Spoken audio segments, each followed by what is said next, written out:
All right, what's going on, y'all? This is Isaiah, and today I wanted to talk about Kickstarter. So we always hear people talking about, how am I going to fund my business? How am I going to fund my business? You can get loans, you can get lines of credit. Those are things that I wouldn't recommend in the beginning, but a Kickstarter is a viable option if you have the proper, not only mindset, but the proper product and understanding of the actual marketing that it takes to make it happen. And if you're not scared to do something that's a little bit more bold, right? So I'm going to talk about how I raised $10,000 on Kickstarter for my eyewear company a year and some change ago.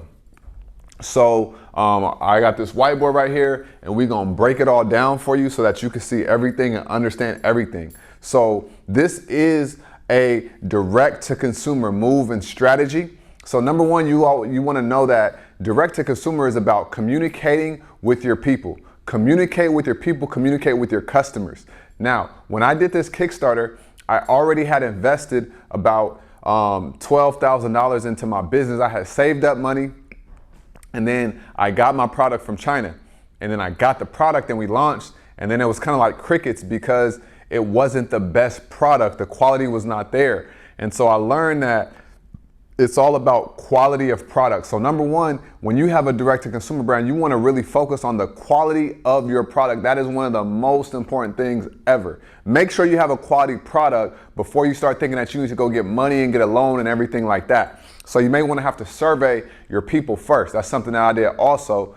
But then once I realized that the product was not good, I found a new manufacturer. I flew out there to meet them, to design a new collection. And then I knew I had a good product. And now, once again, I needed the money because I had just wasted about $10,000, $12,000. So then I said, okay, a Kickstarter, I came up with the plan, and then boom. So I'm about to walk you through the whole campaign like right now. So once I came up with the idea and I committed, number one, you're gonna have to commit. No matter what you do in life, you have to commit. I don't care if you wanna lose weight, if you wanna make $10,000, if you wanna make $50,000, if you wanna start a business, you have to commit mentally, okay? So number one, you gotta commit, because that's so important. Because what happens is, in your brain, you are so focused on committing, and the commitment that you made, you are not going to fail. So number two, I mapped out, I hit up literally 150 people of my own network that I knew. Before this, I had a podcast. I knew a lot of people, and I also had a following on Instagram, a little following on Instagram, and also had some influence on Facebook, but it was my personal Facebook, right? But I didn't have this elaborate email list and everything like that. When you see people raising $1,200,000 on Kickstarter, they are paying a lot of money in advertising on the back end to get there, right? I didn't have $50,000 to be able to spend on Kickstarter. So this is literally a grassroots kind of way that I went about it, and we made it happen.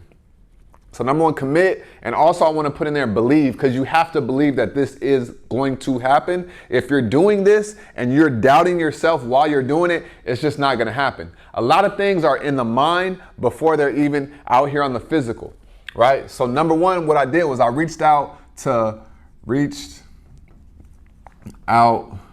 150 people.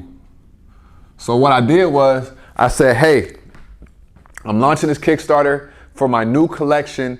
The product is going to be amazing. And are you down to commit to backing us on Kickstarter when we launch? And I knew it's all a numbers game. So I knew out of the 150, maybe half would say yes. And from that, maybe another half of those people would actually do it. This is all a numbers game. So don't get hard on yourself. So the next thing is, I got about, I would say maybe 110, 115 people on the list. So then I wrote their names and emails down, right? So that way I had some way to communicate with them. And this is also me building my email list for my brand that I'm going to be growing over time. So you always want to get the email and or the phone number if you can. And so then I had this whole list. And then I started mapping out the actual campaign and the rewards. So number 2 was the rewards. Now I had an eyewear company. So I did hoodies, sunglasses, of course, because that was my core product. Those were the main things right there. Oh, I did a backpack too. So they were able to back us at $50. And then I gave them a discount here. So the sunglasses were going to be retailing at $133 retail. So I told them you can back us and get an early discount for $95 if you back us on Kickstarter. So this was kind of like my plan right here. If you want to back us, you can do it at these different options right here. Not everybody's going to want sunglasses, but they want to support what's going on, so they'll get a backpack or a hoodie, however that works out. So then I mapped out these rewards, and then I mapped out the actual campaign in and of itself. And when I say the campaign, how am I going to get people to do this? So then my biggest thing is video marketing is the way to win in business. In my opinion, marketing on the internet. Photos only go so far, but video marketing for your brand, for your products, it is one of the most powerful and efficient things that you can ever do. So I said, okay, video. And when I went to go see my manufacturer, I had a whole bunch of video content that I was shooting out there. So I made something kind of like a, I would just say, call it a campaign video,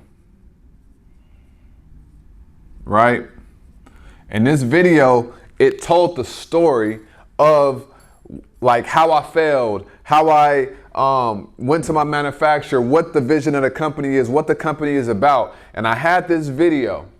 And so when we launched it, I launched it, right? I launched the video. And that was like the first part of the campaign. Anytime you do any kind of campaign or any kind of launch, it's always gonna be an initial spike, and then it's gonna go like this, and then towards the end of it, it's gonna go back up, and then it's gonna go down. Anytime you have any kind of launch, especially from the bottom, from nothing, from the ground up, it's gonna be like an initial spike, and then in the middle of that time, it's gonna be dead, and then there's gonna be, towards the end, it's gonna go up again. So your goal is, when you have a Kickstarter campaign or a campaign, a 30-day campaign where you're doing something, you have to do something in this middle right here, right, to keep people engaged.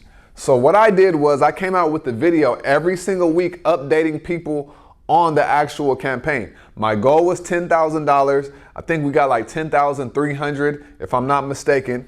But the first day, it was like $3,000.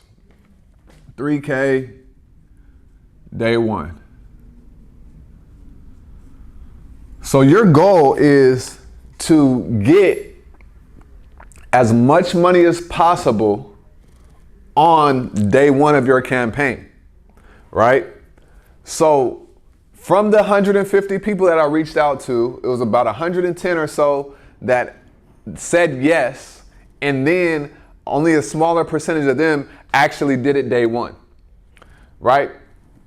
So every week I'm reaching out to people, the people that said yes, because if I would have just got this amount of people to do what they said, day one, we would have already had to 10,000, but it's a numbers game, it's people. So when you have a Kickstarter, you cannot be worried about what people said they're gonna do and blah, blah, blah. You gotta just have thick skin and fight through it all. So that's what I did, and that's how we made that happen. And then every week we were just updating them, reaching out to everybody who had an actual, who said that they were, but they didn't. And just reaching out to them. And then like doing small PR things, right? I got one feature during that time, and that brought a lot of people to the actual Kickstarter campaign as well. And then by the 30 days, I was able to raise the $10,000. A lot of it was just belief and then consistency, right? Consistency. This is a big one right here. A lot of your success, no matter what you do, is going to come from consistency. So it was just consistent reaching out to people, because everybody is doing something different when you reach out to them. So you may say, oh, I'm going to reach out to you this day. And they say, yeah, do it. And I'll do it. And then they don't, but they were busy because they had a kid or a family emergency. So you just have to continue to be consistent through it all. And then you'll end up getting where you want to get to. And if I knew what I knew now, I probably would have made the goal a little bit lower, but shot a little bit higher and had like a stretch goal. I didn't have a stretch goal when I did the Kickstarter either. But nonetheless, I was able to get the money. And then from there, that whole amount went towards the actual collection to my manufacturer. And then we got it some months later. And then I shipped the products out to the people who already purchased for the Kickstarter. And that's that. But when you do have a Kickstarter and you're doing something like this, you want to think about shipping, because that's not something that I thought about. And that was an extra like $400 or so like that. Because I got the product here, that was shipping from overseas. And then I had to package each one up and then ship that out. And that was an additional like $6 each, right? So when you think about it, that's gonna add up, because I got out, I think it was like 80 something backers. And you can go on Kickstarter right now, type in Suave Eyewear, right? You could type in Suave Eyewear, and it'll still be there, right? So that's how I did the Kickstarter.